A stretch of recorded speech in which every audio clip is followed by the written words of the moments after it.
Ok, bienvenidos a este curso de Teoría Funcional de la Densidad. Vamos a dar una breve introducción de qué es un funcional y la derivada funcional.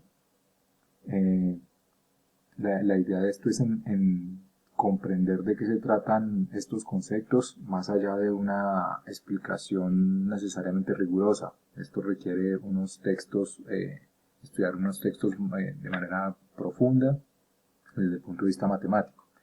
Aquí nos interesamos en realizar algunos desarrollos que consideramos convenientes, pero teniendo en cuenta que esto es mucho más profundo. Bien, vamos a considerar que un funcional corresponde a una función que toma una función, toma el espacio de las funciones, los elementos del espacio de las funciones, toma un elemento que es una función y le asigna un número real en este caso. Entonces un ejemplo de un funcional pues puede ser una integral definida. Entonces cuando se hace el cálculo de una integral definida, el resultado del cálculo de integral definida, si esa existe, entonces da como resultado un número real.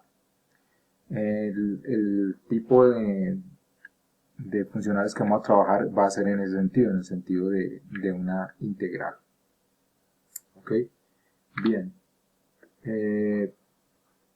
Ahora entonces vamos a considerar específicamente este funcional en el cual, fíjense que aquí ese j representa el funcional de la función y corresponde a una integral definida para una función, en este caso, que va a ser de la función y punto, y pues implica que sea función de x, que es la variable de la cual dependen y punto. Y punto aquí está denotando la primera derivada de la función y con respecto a x.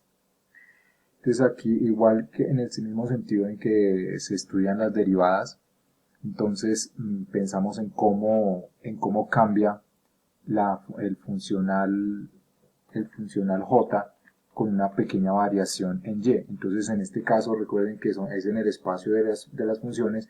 Entonces aquí tenemos la función y una variación de la función y corresponde, pues aquí le agregamos alfa eta de x, que está representando una variación de esa función. No es la variación de la función en un punto, sino es la variación de la función completa. Es decir, la función se cambia en todos los puntos, por decirlo así. Bien, y esa variación la llamamos delta y, que corresponde a la variación de esa función y. Entonces la pregunta aquí es, bueno, cuando cambia la función y en una cantidad delta y, entendiendo que es una variación en términos funcionales, no de un punto, ¿cuánto cambia el funcional j? Entonces j es un funcional de y, entonces si varío y, la función y, entonces ¿cómo me cambia el funcional j?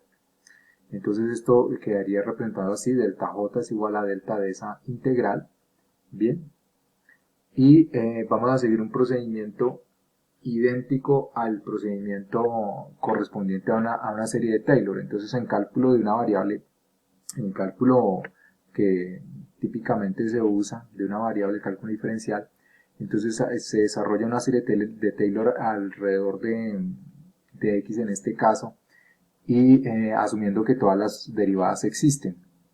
Entonces esa es la expansión típica que se hace, y a primer orden, entonces uno hace un corte a primer orden, es decir, considera que, bueno, son casos en los cuales hasta primer orden es una buena aproximación, los otros términos son muy pequeños en comparación con el de la primera derivada, y entonces se desprecia.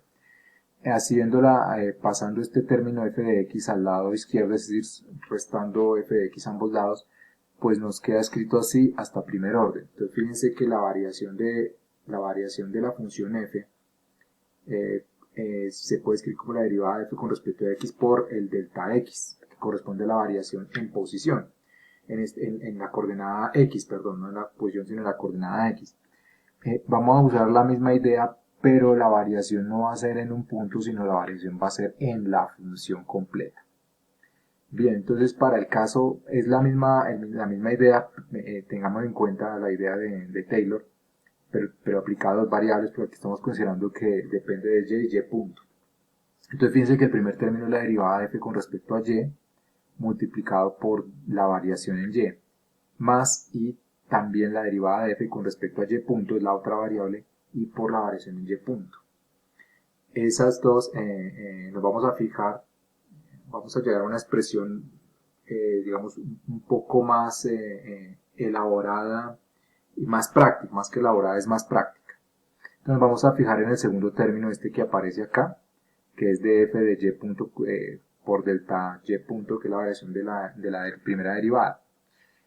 Y hay que recordar lo siguiente, el y, la variación en la función y la escribimos a través de este parámetro alfa, alfa es pequeño, y eta de x representa alguna función, ¿no? Las diferentes funciones que se pueden tomar para hacer la variación.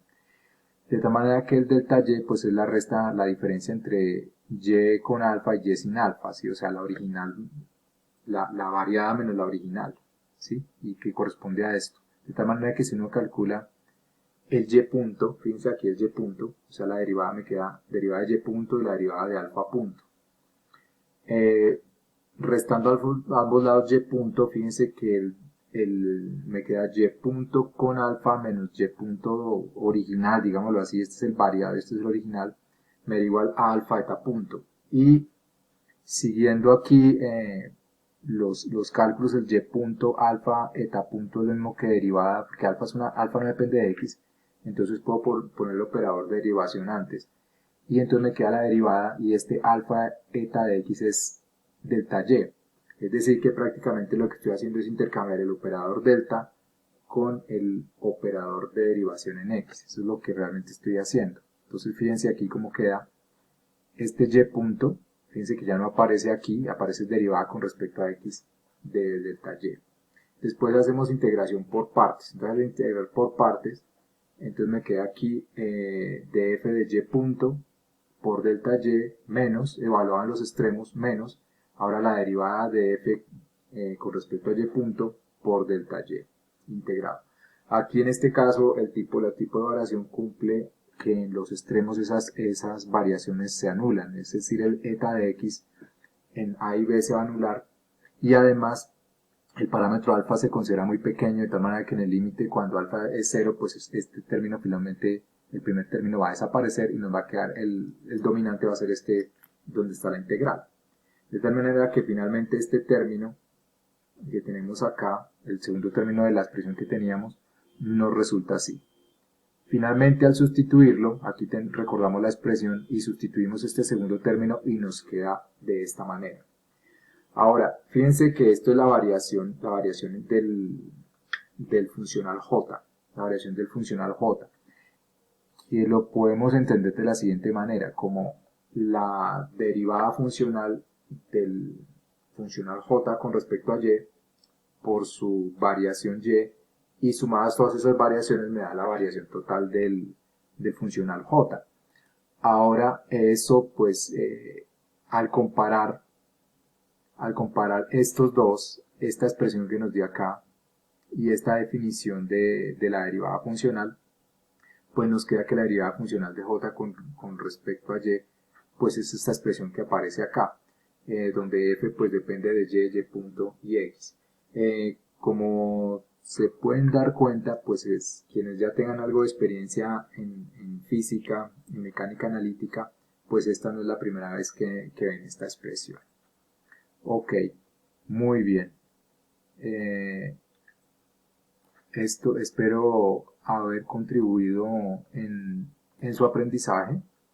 Ok, y nos vemos en la próxima clase.